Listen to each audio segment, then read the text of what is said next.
कोलकाता के सरकारी आरजीकर अस्पताल और मेडिकल कॉलेज में महिला चिकित्सक के साथ दुष्कर्म और हत्या की घटना के बाद पश्चिम बंगाल सरकार ने बड़ा कदम उठाया है। विधानसभा के विशेष सत्र के दूसरे दिन बंगाल सरकार ने दुष्कर्म विरोधी संशोधन विधेयक पेश किया। इस विधेयक का उद्देश्य दोषियों को त्वरित और सख्त सजा देना है। विधेयक में दुष्कर्म के दोषियों को 10 दिनों के अंदर मृत्युदंड की सजा सुनिश्चित करने का प्रस्ताव है। दुष्कर्म विरोधी इस विधेयक का नाम अपराजिता विमेन एंड चाइल्ड पश्चिम बंगाल आपराधिक कानून और संशोधन बिल 2024 है। राज्य में मुख्य विपक्षी भाजपा के विधायक भी इस विधेयक का समर्थन करेंगे। मंगलवार को ही सदन से पारित होने के बाद विधेयक राज्यपाल के पास भेजा जाएगा। बंगाल विधानसभा में सीएम ममता बनर्जी ने कहा कि मैं अपने सभी भाइयों और बहनों को धन्यवाद देना चाहती हूं और कहना चाहती हूं कि मैं हर दिन लड़कियों के अधिकारों की रक्षा के लिए लड़ूंगी। ये इतिहास को दोहराने और लड़कियों के अधिकारों की रक्षा के लिए लड़ने का मामला है। মাথায় রাখবেন, আমি আপনাদের কাছে এবার বলি, এই আইন কি করবে? এই আইনটা অ্যামেন্ডমেন্ট করছি আমরা এই কারণে, সব তো করছি না, মাত্র কয়েকটি ধারা, শুনুন না একটু, হাত জোর করে বলছি শুনুন, মা বোনদের জন্য শুনুন, নারী নিরাপত্তার জন্য শুনুন, হাত জোর করে বলছি। প্লিজ কোনো কথা বলবে না, কেউ কোনো কথা বলবে না, বসুন, আপনারা কেউ কোনো কথা বলবেন না প্লিজ। আমার একটু টাইম লাগতেই পারে কারণ আমার অপোজিশন লিডারের কোশ্চেনের উত্তর দিতে হবে। আপনি বসুন প্লিজ, থ্যাংক ইউ সিট।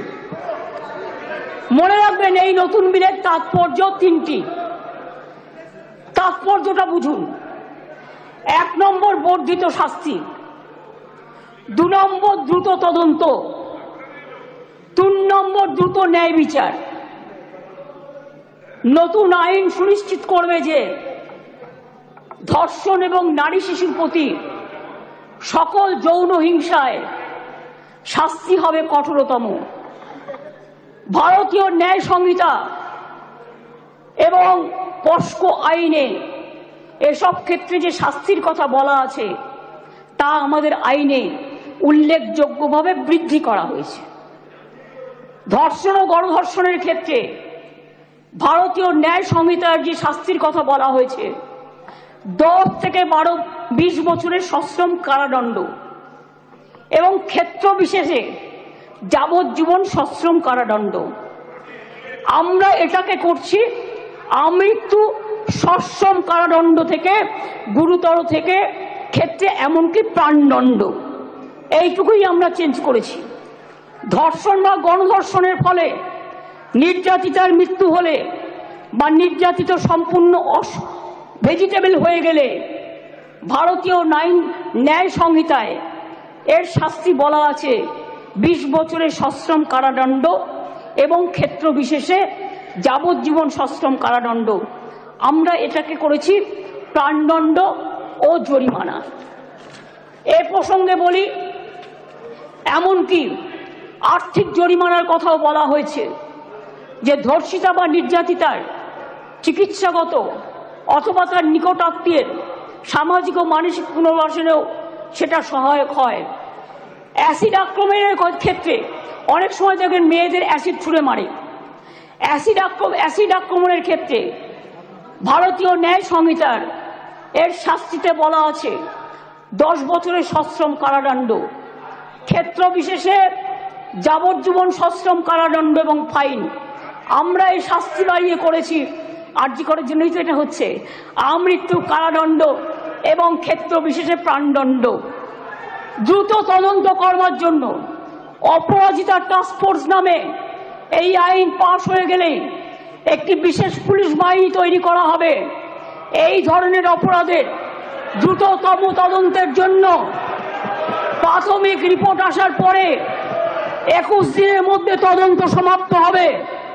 খুব ব্যতিক্রমের ক্ষেত্রে বড় জোর 15 দিন পর্যন্ত তদন্ত সীমা বাড়ানো যেতে পারে। শিশুদের জড়িয়ে কোনো অপরাধ সংগঠিত হলে সাক্ষ্য সংগ্রহ হবে 7 দিনের মধ্যে। দ্রুততম বিচারের স্বার্থে বিশেষ আদালত তৈরি হচ্ছে। চার্জশিট জমা দেওয়ার 30 দিনের মধ্যে ট্রায়াল শেষ করতে হবে। দ্রুততম বিচারই নির্যাতিতার মানসিক স্বাস্থ্য পুনরুদ্ধারের পক্ষে শ্রেষ্ঠতম পদক্ষেপ। আমি এখনো বলি যে আমরা নির্ভয়া ফান্ডের যে টাকা এসেছিল তাতে 60% কেন্দ্র দেয়, 40% আমরাও দিই। ইতিমধ্যেই আমরা এখনো কেন্দ্রের কাছ থেকে যা আমরা পেয়েছি 108 কোটি 79 লক্ষ, তার মধ্যে 81 কোটি 82 লক্ষ টাকা আমরা পেয়েছি, যেটা প্রাপ্য ছিল। অর্থাৎ কেন্দ্রের কাছে এখনো 26 কোটি 97 লক্ষ টাকা বাকি আছে। কেন্দ্রের কাছ থেকে যে টাকা আমরা পেয়েছি তার কাজ পুরোটাই করা হয়েছে। 72% টাকার ইউসিও জমা পড়েছে, বাকি টাকার কাজ দ্রুত গতিতে চলছে। এতে গেল কেন্দ্রের থেকে প্রাপ্য টাকা হিসেব। এবার আসি স্টেট শেয়ারে। নির্ভয়াতে রাজ্য 54 কোটি 55 লক্ষ টাকা ইতিমধ্যেই দিয়েছে। এর মধ্যে 66% টাকা খরচাও হয়ে গেছে। রাজ্য এক্ষেত্রে আরও 17 কোটি 98 লক্ষ টাকা এই ক্ষেত্রে রাজ্য আরও দেবে। তাছাড়াও আমি মনে করি যে কিছু কিছু হসপিটালে, এটা ফ্যাক্ট, আগেকার দিনে তৈরি হয়েছে মেডিকেল কলেজগুলো, কিছু ডাক্তার কিছু নার্সদের যাওয়ার জন্য যে রাস্তাগুলো আছে গাছে ঢাকা বা অনেকটা খালি, এগুলো আমরা করিনি, অনেক দিন দীর্ঘদিন আগেকার। কিন্তু আমি অলরেডি হেলথ সেক্রেটারিকে ডেকে বলেছি, প্রিন্সিপাল সেক্রেটারিকে, প্রত্যেকটা রাস্তা তোমরা চেষ্টা করো কভার আপ করার, যেখান দিয়ে নার্স মহিলা ডাক্তাররা যাতায়াত করে বা অন্য ডাক্তাররাও। হয়তো একটু টাইম লাগবে, কিন্তু আমি 100 কোটি টাকা দিয়েছি, এর জন্য স্যাংশন করেছি আমরা। সিসিটিভি লাগাও সব জায়গায়, এবং যে জায়গাগুলো কভার করবে সেখানে আলো দাও। এছাড়াও যেখানে রেস্টরুম নেই সেখানে রেস্টরুমও করে দাও। তাছাড়াও আমরা একটা নারী সুরক্ষা, যেটা রাত্রি সাথী করেছি, যেখানে পরিষ্কার বলা হয়েছে যে মহিলারা যত কম সম্ভব 12 ঘন্টা ডিউটি করবে। যদি এমার্জেন্সি থাকে তার ডিউটি ডাক্তার বাড়াবে।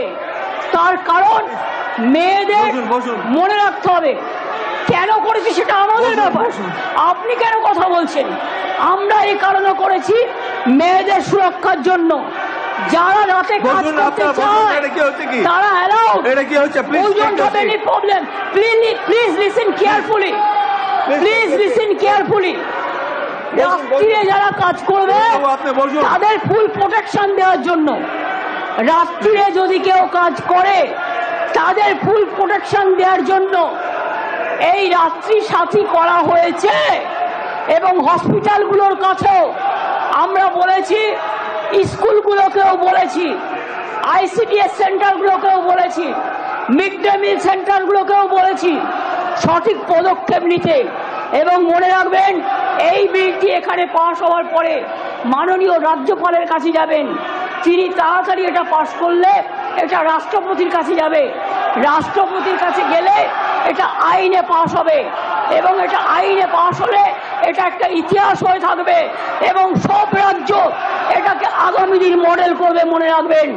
আর প্রধানমন্ত্রী করতে পারেনি বলে আমরা করেছি।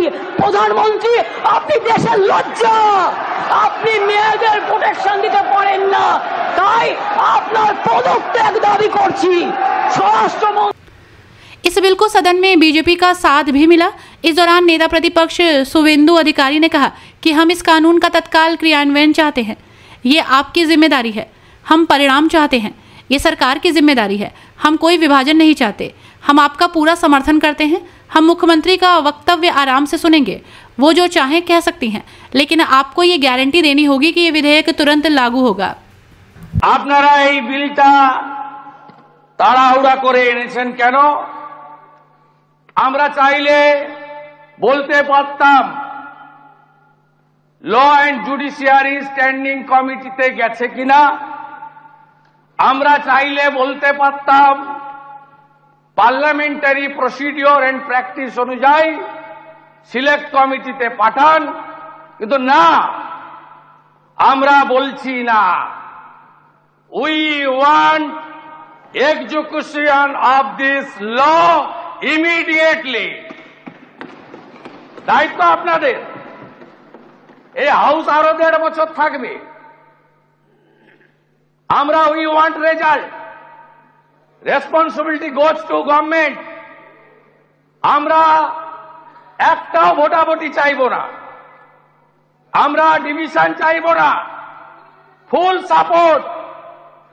আমরা মাননীয় মুখ্যমন্ত্রীর বক্তব্য সুন্দর করে শুনব, উনি যা মনে আসেন বলবেন, কোনো সমস্যা নেই, কিন্তু আপনাকে গ্যারান্টি দিতে হবে immediate execution of this bill. সরকার আইন মেনে এনেছে, সব দিক বিবেচনা করেছে, আমরা কার্যকর চাই। আপনাকে বলি, এই বিল আনার উদ্দেশ্য কি? উদ্দেশ্য হচ্ছে জনমত। পশ্চিমবাংলায় গত 9ই আগস্ট সরকারি হসপিটালে ডিউটিতে ডেকে নিয়ে এসে 36 ঘন্টা ডিউটি করিয়ে আমাদের বোন চিকিৎসককে শারীরিক নির্যাতন করে যে বিভৎসভাবে খুন করা হয়েছে, সরকারি জায়গায় সরকারের কাস্টডিতে, তার বিরুদ্ধে দলমত বর্ণ নির্বিশেষে বাংলা আজ রাস্তায়, ভারতবর্ষ নিন্দা জানাচ্ছে, দেশ জুড়ে প্রতিবাদ হচ্ছে। আন্তর্জাতিক শিল্পীরা গান বেঁধেছেন। আমাদের শত্রু রাষ্ট্র পাকিস্তানের ডাক্তাররা, তাদের সংগঠন নিন্দা প্রকাশ করে বিবৃতি দিচ্ছে। এ লজ্জা রাখার জায়গা নেই।